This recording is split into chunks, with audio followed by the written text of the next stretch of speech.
জেঠিমার বাড়িতে সাতভক্ষণ খাওয়ার মেনুটা আজ তোমাদের সাথে শেয়ার করি।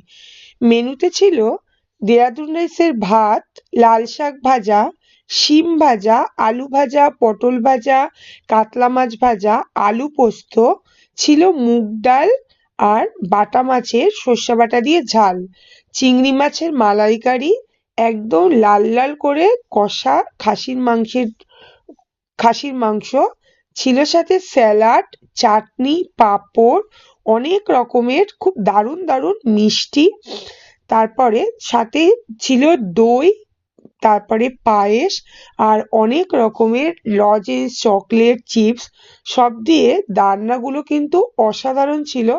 আর আমাকে ভীষণ মন থেকে ভালোবেসে আশীর্বাদ করে খাইয়েছিল। আর হ্যাঁ, শুধু আমাকে একা না, তোমাদের দাদাভাইকেও সমানভাবে একইভাবে সুন্দর করে সাজিয়ে খেতে দিয়েছিল। সব মিলিয়ে দিনটা ভীষণ ভীষণ দারুণ কেটেছে।